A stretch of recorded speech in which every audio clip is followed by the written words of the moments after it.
Se você vai fazer a prova do Enem, sem dúvida nenhuma esse vídeo é muito útil para você. Primeiro, porque para você fazer a prova do Enem, você não deve somente focar nos assuntos que o Enem mais cobra. Óbvio que você tem que saber isso, porém, você tem que conhecer um pouco melhor o Enem. Primeiro, o Enem é um exame nacional do ensino médio. Começou no ano de 1998, meu amigo. De lá para cá, muita coisa mudou.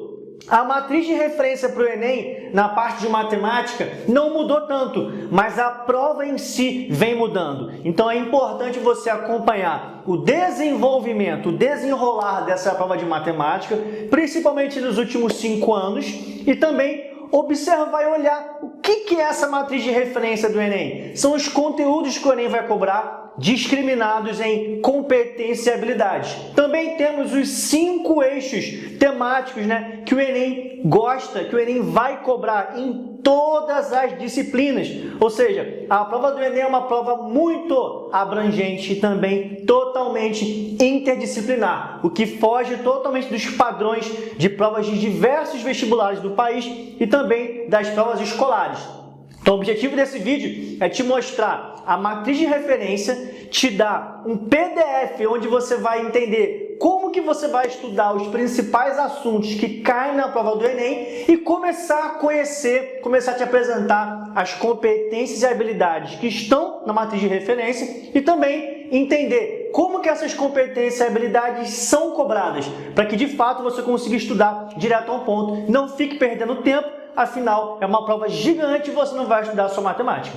Beleza? Então, se você gostou dessa ideia, já faz o seguinte, deixa seu like, se inscreve no canal e pode aguardar, que depois da vinheta a gente vai abordar com você a matriz de referência do Enem.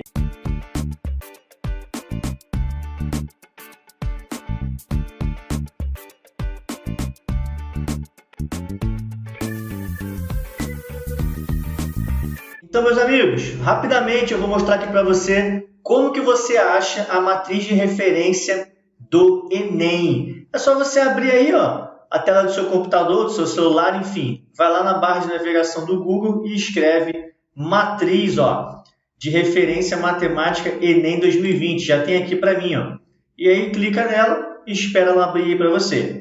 Gente, nesse primeiro link que aparece para você aí, matriz de referência do Enem, você clica nesse link e ele vai abrir para você a matriz de referência no formato PDF. Sugiro que você salve esse arquivo no seu computador, no seu celular ou no seu tablet. No caso, no computador, é só você clicar aqui no botão direito e clicar aqui na tecla, na opção salvar como. Beleza? Então, ele é um arquivo bem extenso. Eu não vou abordar esse arquivo aqui nesse vídeo, é claro, até porque esse arquivo ele fala de todas as áreas do conhecimento. Então, eu vou falar basicamente da matemática e também eu vou falar dos eixos cognitivos. Logo aqui no início do arquivo tem eixos cognitivos comuns a todas as áreas do conhecimento. Então eu vou sair desse arquivo agora e vou abrir para você uma apresentaçãozinha bem simples, onde eu vou falar rapidamente dos eixos cognitivos e vou falar também das competências e habilidades que estão na matriz referente à prova de matemática. Bom, já com a apresentação aqui aberta, uma apresentação muito simples, eu peguei aqui a primeira parte da matriz de referência e coloquei aqui. E o mais interessante é muita gente não conhece, muita gente nem sabe da existência desse arquivo. Muita gente se prepara para o Enem sem saber que existe uma matriz de referência. E a matriz de referência é como se fosse um edital. É ali que você vai conseguir saber exatamente o que o Enem vai cobrar na prova. No caso, está falando aqui de matemática. Mas, como eu disse, aqui você tem no início os eixos cognitivos comuns a todas as áreas do conhecimento. Dominar linguagens, compreender fenômenos, enfrentar situações de problema, construir argumentação e elaborar propostas. É claro que desses eixos cognitivos, somente 2 são mais importantes para a prova de matemática, que eu selecionei aqui para a gente. Os principais são dominar linguagens, como ele está falando aqui, dominar a norma culta da língua portuguesa e fazer uso das linguagens matemática, artística e científica e das línguas espanhola e inglesa. Então, o que a gente sabe aqui que você vai precisar para a prova de matemática é, de fato, você precisa dominar a norma culta da língua, porque as questões de matemática têm muito texto e totalmente matemática está muito relacionada com a interpretação, principalmente no Enem, e, obviamente, fazer uso das linguagens de matemática, que é a linguagem simbólica, todos aqueles símbolos que a gente sabe que tem dentro de matemática. E depois aqui, enfrentar situações problema, né? Quantas vezes aí você estudou matemática e você já não ouviu essa expressão, resolva uma situação problema. E aqui você tem selecionar, organizar, relacionar, interpretar dados e informações representados de diferentes formas para tomar decisões e enfrentar situações de problema.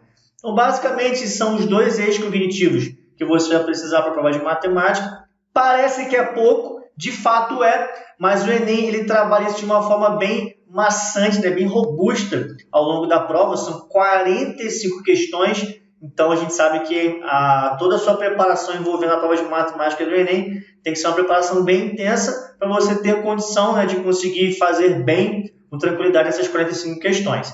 Então agora eu vou falar aqui rapidamente ainda sobre matriz de referência, como você está vendo, sobre as competências e habilidades dentro da prova de matemática, ou seja, as competências e habilidades que serão cobradas de você, que você saiba desenvolver essas competências e essas habilidades dentro das questões, é claro. A primeira competência está escrito aí, ó, competência de área 1, construir significados para os números naturais, inteiros, racionais e reais. Então, basicamente, a competência da área 1 fala sobre conjuntos numéricos, né? Quando você vai estudar isso em matemática, basicamente são os conjuntos numéricos naturais, inteiros, racionais, irracionais e os reais, né? Essa competência, ela se divide em várias habilidades, como você pode ver aí na tela. Primeira habilidade, reconhecer no contexto social diferentes significados e representações dos números e operações, naturais, inteiros, racionais ou reais. Então, basicamente, como ele está falando aí, ó, reconhecer no contexto social. Então, os problemas e as questões do Enem são questões contextualizadas, sempre com situações reais. Muito difícil de você ver um problema do Enem do tipo calcule, resolva, né? Enfim, algo de forma muito direta. As questões do Enem são sempre questões contextualizadas. Sempre tem um contexto social, algo que está relacionado com o nosso cotidiano. E aqui, basicamente, ele está dizendo também que ele vai te cobrar isso. Vai te cobrar questões contextualizadas e que você vai precisar trabalhar suas habilidades com todos esses conjuntos, naturais, inteiros, racionais ou reais. E tudo que envolve essa galera. Habilidade 2.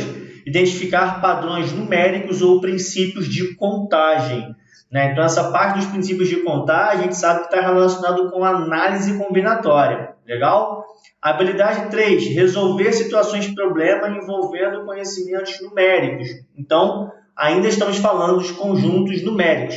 Habilidade 4. Avaliar a razoabilidade de um resultado numérico na construção de argumentos sobre afirmações quantitativas. Isso também está relacionado com a parte de estatística também, tá certo? E a habilidade 5, avaliar propostas de intervenção na realidade utilizando conhecimentos numéricos. Bom, quando a gente lê todos esses conceitos, né, competências e habilidades de uma maneira muito geral, como eu estou lendo para você aqui agora, pode ficar muito solto, né? Tipo assim, é aquela leitura que você lê e não sabe muito bem o que aquilo está querendo dizer. Então, basicamente, o que eu posso falar para você é isso, que a competência de área 1 e todas as suas habilidades, elas trabalham com tudo que envolve conjuntos numéricos e todas as suas operações ali dentro. É claro, a gente sabe que o Enem ele gosta mais de cobrar determinados assuntos do que outros. E é exatamente isso que eu vou falar para você na sequência desse vídeo. A gente vai sair dessa apresentação, eu vou para o quadro e vou fazer uma explanação rápida sobre o que o Enem gosta de cobrar dentro dessa parte de conjuntos numéricos. Beleza? Então vem comigo. Muito bem, então eu te apresentei a parte dos eixos cognitivos, né, que valem para todas as áreas, tudo que você vai estudar para a prova do Enem. Os de matemática, os principais, como a gente falou, é a parte de dominar a linguagem matemática e enfrentar situações de problema, que realmente não seria muita novidade. E as competências de área 1 é o que eu quero falar com você um pouco melhor agora. Não vou falar de todas, porque senão o vídeo ia ficar muito grande. Inclusive, eu quero que você participe deixando o seu comentário se você gostou desse vídeo. Se você quiser que eu comente como que o Enem cobra também as outras competências e habilidades, deixe no comentário que eu vou ter muito prazer em preparar um outro vídeo, beleza?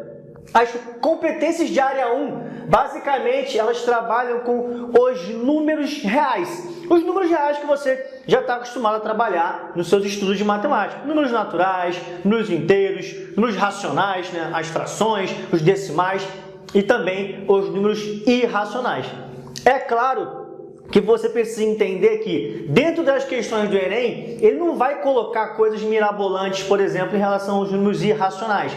O que você precisa lembrar e saber dos irracionais? Por exemplo, trabalhar com as raízes não exatas, raiz de 2, raiz de 3, né? E, logicamente, trabalhar com as raízes exatas, que são racionais, né? Calcular raiz quadrada de 200, né? No caso, nesse caso, a raiz quadrada de 200 vai ser um número irracional. Mas, por exemplo, a raiz quadrada de 100, que é exata, a raiz quadrada de 625, enfim, você vai precisar, em algum momento dos seus estudos, da resolução da prova do Enem, trabalhar com alguma raiz. Vai precisar trabalhar também com potência? Vai. Por exemplo, o Teorema de Pitágoras, o Enem ama o Teorema de Pitágoras, está dentro da parte de geometria, mas a expressão do Teorema de Pitágoras é uma expressão que trabalha com potência. E também, quando você estiver calculando algum exercício, alguma questão que envolva isso, você vai precisar também trabalhar com o cálculo de raízes, provavelmente. Toda a parte de naturais, né, as 4 operações, soma, subtração, multiplicação, divisão, frações, você vai precisar muito no Enem, vai trabalhar muito com frações, números decimais, contas de conversão em fração em decimal ou decimal em fração, conversões também das unidades de medida, de metro para quilômetro, de milímetro para decâmetro, enfim. Essa é a parte mais básica da prova do Enem. Então, antes de você se preocupar em estudar assuntos mais complexos, né, como a parte de geometria, por exemplo, né, a parte de função, pegue e domine essa parte. Lembrando que o Enem não se aprofunda muito, por exemplo, em potenciação. Então, você também não precisa, se você não tiver muito tempo, né, não precisa se aprofundar muito no assunto de potenciação, por exemplo, como eu falei. Pega a noção básica, pega ali quais são as propriedades, faz alguns exemplos, alguns exercícios, segue em frente. Mesma coisa para a radiciação. Pega as propriedades, faz alguns exercícios, segue em frente. Não precisa ficar ali fazendo 1000 exercícios, né? Enfim, muitos exercícios, perdendo muito tempo.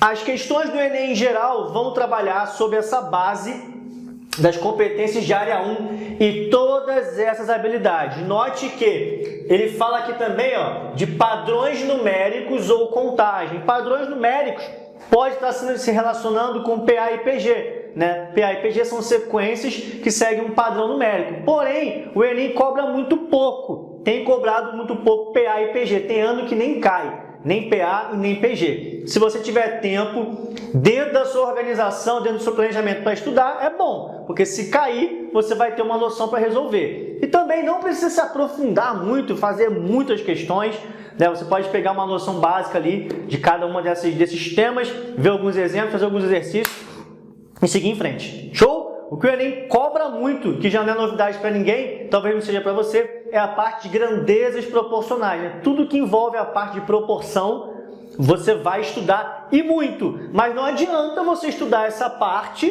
que a gente vai falar no próximo vídeo, né? Que está dentro de outra competência.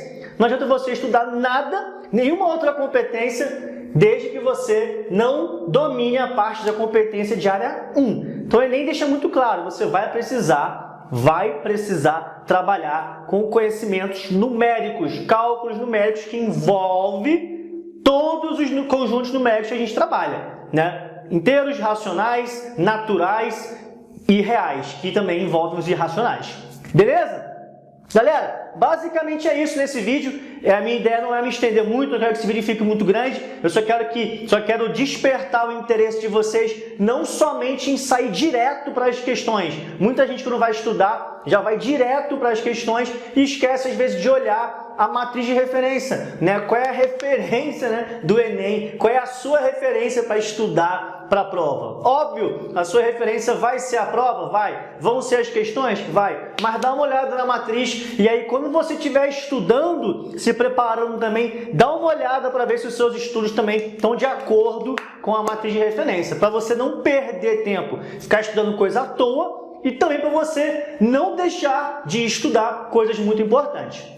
Beleza? A boa notícia, vou deixar na descrição desse vídeo o link para você acessar direto aí a matriz de referência, diretão, e vou deixar o link também de um PDF, onde eu fiz um compilado de conteúdos que caem muito no Enem, para você estudar eles e para você também estudar na sequência que eu entendo que é ideal. Show? Se você gostou, deixa seu like, compartilha com seus amigos, se inscreve no canal, ativa o sininho para você já receber a notificação do próximo vídeo que eu vou fazer sobre a continuação das competências e habilidades na prova de matemática.